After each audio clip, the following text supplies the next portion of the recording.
sexual harassment is not the only way in which people are harassed, especially women.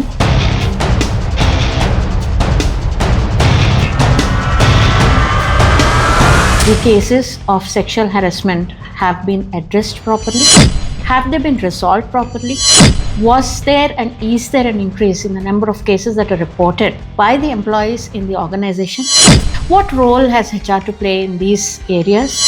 The POSH committee, nowadays they call it a paper committee. I'm sorry to say that because nothing much is happening on that account apart from a simple training that is given by the organization because it is mandatory by law. The whole thing comes back to one thing. Are we as a community and society ready to accept the fact that workplaces are safe for women as they are safe for men? What is our responsibility as a society? What is our responsibility as a community of workforce in order to see to it that our own women are protected at work?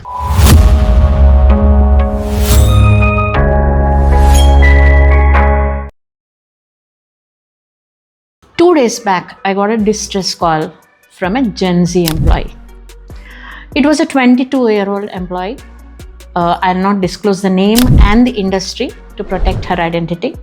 But she called me up and she was talking about how she is being very indirectly harassed at her workplace.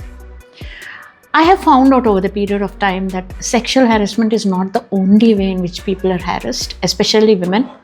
You are harassed because you belong to a different community, you're harassed because you talk a different language, you're harassed because you don't know how to speak in proper English. You're also harassed because you come from the rural area, you're harassed because you come from the urban area. There is no end to it. The basic point of contention here is what causes harassment. We'll go into it in another episode of mine, but today I just wanted to bring this to the notice of all my viewers, how women are being harassed very indirectly.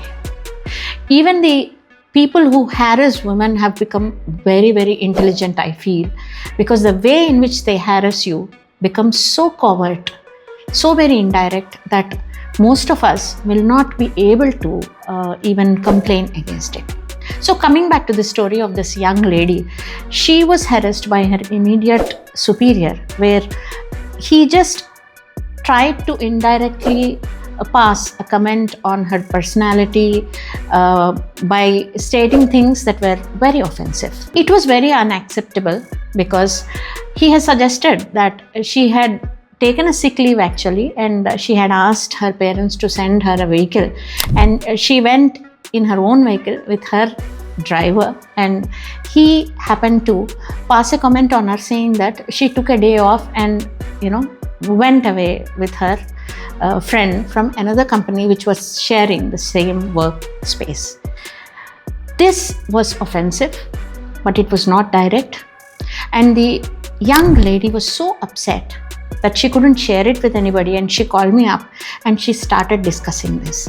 The first question that I asked her was, does it happen often? And she was like, it was news even to her. She was not open in the beginning, and then she started recounting the number of times these kind of situations happen, where I would like to tell all my viewers that this could happen to any one of us. Please be mindful of what is happening around you, how people are harassing you.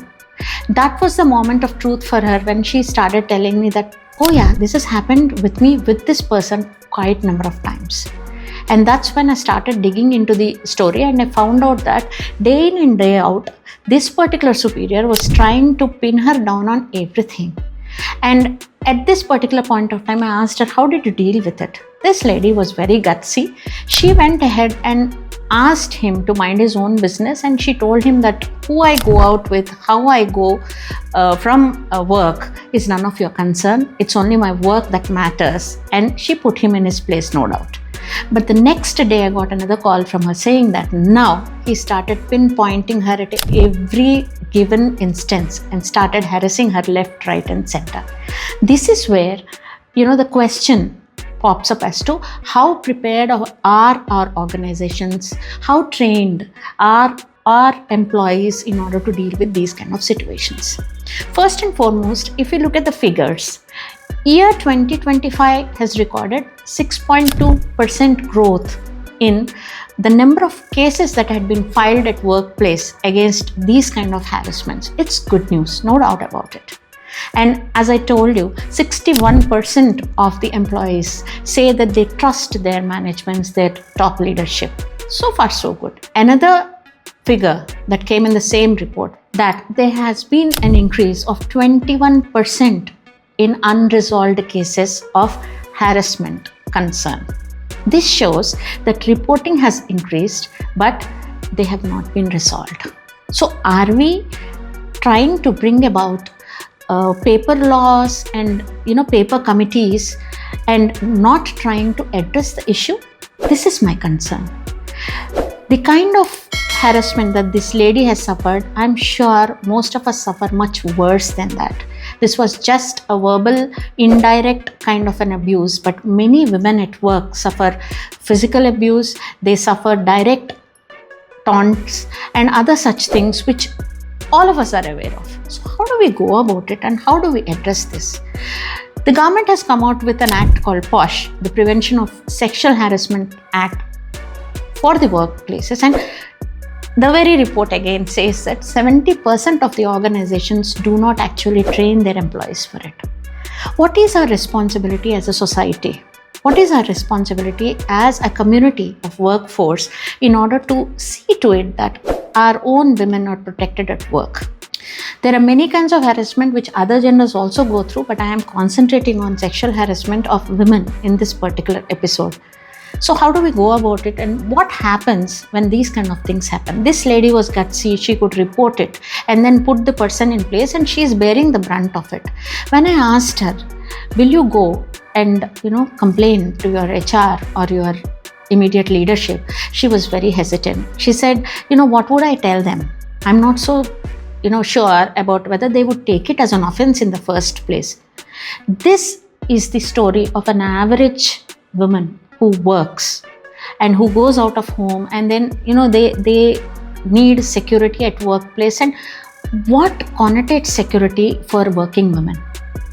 I feel that the government, how much ever laws or how many ever laws they bring out, will not be sufficient if the government acts in a particular way. It will not be sufficient if your leadership is supportive of you. There should be a transformation of everybody, every single employee, every single member in the management and leadership, and all of us in the society to take a step towards it. I have included these kind of issues in What the Talk with Anu to address these issues, where day in and day out I get calls, distress calls, messages, and my heart bleeds, and I feel that it is our responsibility to do something about these kind of issues. Now, getting back to the actual issue, the very statistics say that the reporting of cases has increased, but none of the cases have been resolved. Are we going towards a society where nothing is resolved, we are just addressing it and it is kept under the wraps? Most of the time, the human resources department is not trusted by the employees because of the very reason that they feel that it's in tandem with the top leadership of the organization. How do you go about it when people harass you? Now I come to this particular point. First and foremost, please understand that you are a human being and you have basic human rights to protect yourselves, irrespective of your gender. The second most important thing is there are legal recourses if somebody harasses you sexually. But at the same time, how do you deal with this kind of harassment at work is something which we need to explore. The onus is both on the individual as well as the organization. Day in and day out, wherever I go for consultation, I see to it that the organizations are aligned. It is a matter of great concern, and all organizations must see to it that every now and then, regularly, people have to be trained in the way they have to behave towards their colleagues, irrespective of their gender. But I see a lot of bullying that happens. All these things have to be taken care of by the management, the leadership, where they have a proper training in progress, and things have to be recorded outside the purview of the organization. The POSH committee, nowadays they call it a paper committee. I'm sorry to say that, because nothing much is happening on that account apart from a simple training that is given by the organization, because it is mandatory by law. But the POSH committee should actually have somebody from outside the organization who will represent the balance that needs to be there in those kind of committees. Whenever somebody comes and harasses you, either directly or indirectly, please make it a point that you do not keep quiet. You address the issue. I've seen many young ladies laughing it off, or because they feel very awkward. Don't be. If you're awkward, you show that you're awkward. You can show your awkwardness, attract the attention of your fellow colleagues so that everybody gets to know what is happening. A simple technique in this would be, if somebody talks something which is unpalatable to you, try to raise your voice a little and attract the attention of others. Raising the voice is not as in shouting at the person, but trying to attract the attention of people around you, so that immediately, that is stopped. Because when you attract attention, the harasser, whoever is there who's harassing you, will take caution and keep quiet, and immediately take it to the notice of whoever is responsible for it. Put everything in writing. Note down the location, the time, and the way in which you were harassed, and make a note of it. Sometimes you can't immediately report something because it is not overt. In that case, please note down all the times, the number of times you have been harassed, the ways in which you were harassed, the places in which you were harassed, and the people who were involved in it, and if any witnesses were there, so that you can put everything in writing. Please make sure that everything is documented, and you send either an email or a letter properly printed, so that there is a proper legal document that supports the fact that you have complained to the organization. Most people, even in this case, I asked the young lady, if you are willing, I'll hire a lawyer and I'll see to it that you can actually sue the person. But she was not open for it. We all know that people do not get into legal loopholes, and she just said that I'll observe him carefully. And she was very gutsy. She said that I have already put him in place. He is trying to harass me, but I'll wait and watch for one more day, and if this continues, I'll take it to the my immediate superior and also bring it to the notice of the HR. The whole thing comes back to one thing. Are we as a community and society ready to accept the fact that workplaces are safe for women as they are safe for men?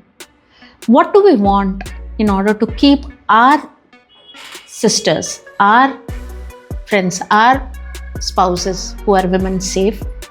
The answer is, each one of us have to take this as a recourse, which is very important for all of us. Let us not wait for the management to act, the human resources department to act, the law to act. If we are there as a witness and somebody is being harassed right in front of us, let us see to it that we bring it to the notice of the organization as a group. We bring it to the notice of the authorities and immediately arrest the incident as it happens, without taking law into our hands, obviously. This episode of What the Talk with Anu is dedicated to all those women who stand up, brave and tall, braving all these circumstances and still are winners. Kudos to them, and till we meet again, have a nice time.